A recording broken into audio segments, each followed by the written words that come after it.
Alright, what's going on everyone out there on YouTube? NES Ruler, and welcome to a brand new review. And this time around, we'll be checking out a film that was sent to me review by Arrow Films.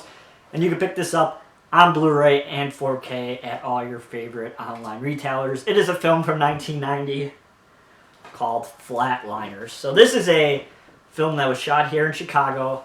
I've worked with quite a few of the old-timers who have worked on this movie. You know, some people in the features, which we'll get to in a little bit, were actually people I've worked with, and they're included on here, so we'll talk about that when I get to the features. But this film shot in Chicago in the dead of winter, and it just oozes cold. But what do I think of Flatliners as a movie as a whole? Well, I first saw this film probably, I think it was either 2018 or 2019, so not that long ago. I actually saw it on 70mm. They did a screening here in Chicago, of course, of this film on 70mm, and that was the first time I saw it. And I liked the film. I think it has its issues that, you know, has been discussed for years and years and years. I think the stuff with Keith Sutherland is a little bit cheesy, and I feel like everybody's backstory in this movie is a little bit cheesy, but it makes sense once you dig into the real history of the trauma you get as when you're a kid and how it carries on throughout the rest of your life, even into adulthood. So I guess it makes sense why all, in this case, three, not talking about Billy Baldwin, but all three characters, our main characters in this film, have trauma from their childhood. And so I guess it makes sense, but it just comes off cheesy to me in some points. But anyway, we follow 5 medical students, our 3 main characters, played by Keith Sutherland, Julia Roberts, and Kevin Bacon. Never a big fan of Julia Roberts, to be honest with you. She's somebody that I haven't really cared for. But anyway, they play these 5 medical students, and one day Keith Sutherland gets the idea of finding out if there's anything after when you die. So basically what he does, he lowers his body heat, they shock his heart stops, and then he stays dead for 2 minutes, and then they bring him back to life, and he experiences his near death. He finds out if there's anything that goes on when you die, ultimately. As the film goes on and they do it longer and longer, like it starts out with like a minute, but by the end of the film they're technically dead for like 4 or 5 minutes. And I'm not no scientist. I wish there was a feature on this movie with like a doctor who would actually talk about if that is physically possible.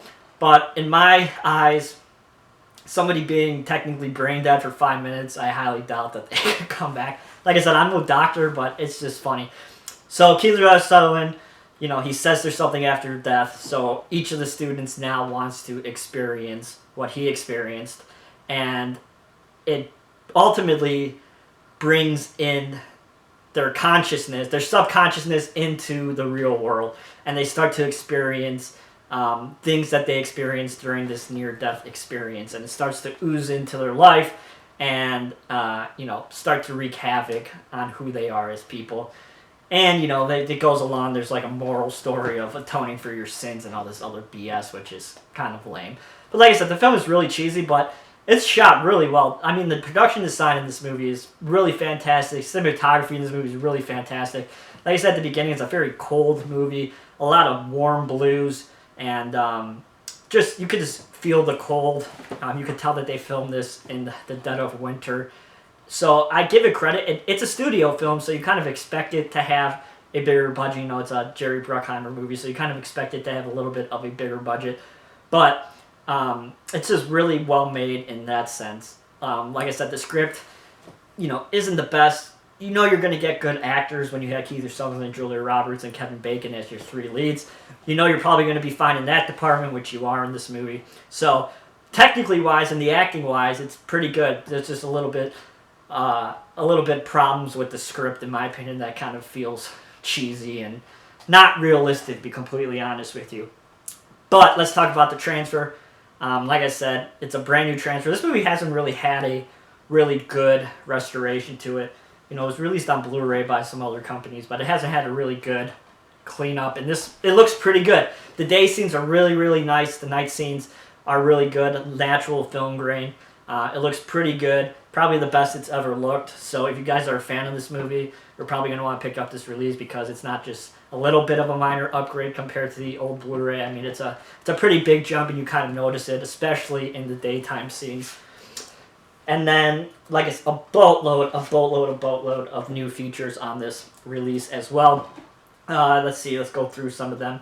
You have a brand new commentary track by some film critics, brand new video interview with the screenwriter, brand new video interview with the DP, let's see, brand new interview with the first AD, brand new interview with the production designer and art director, who I've worked with the art director a bunch, have worked, really nice guy. Old timer, like I said, so he's been around the block, but he's told me some stories about the making of this movie, because when I saw it a couple years ago, I saw that he worked on it. So I asked him if it was really as cold as it looked, and he said, yeah, it was freaking freezing. So there's an interview with him on here, and then interview with the composer, and a brand new interview with the costume designer, who I've also worked with, and then we have the trailer, image gallery, and of course the new artwork. So bunch of new interviews on this release. So very cool. I always love to see new features on these releases when they make the jump from Blu-ray to 4K, because I know some people are like, do I really want to make the jump from Blu-ray to 4K? But if you have a whole bunch of new features, it kind of makes the jump a little bit easier. And you got your usual nice package from Arrow. You have your Blu-ray disc and your nice booklet, as always, that talks about the film. And also you have the original cover art. So your typical really nice package from Arrow. So if you guys are a fan of Flatliners, I recommend you guys try and pick up this release. I think you guys will enjoy it. But besides that, I think it's a interesting film. It's well made. It's a studio film. You kind of know what you're going to get. But I feel like it has really great technical aspects, really great acting. But the script kind of holds it back. But it's still a watch that I would watch it again. I've watched it twice now, so I would probably watch it again, but not for a while. But that is my review of Flatliners. If you guys like this review, please give it a thumbs up. And as always, follow me on Twitter at twitter.com/NESRuler22. And I hope everybody's doing well, and I shall talk to you guys soon. See you guys.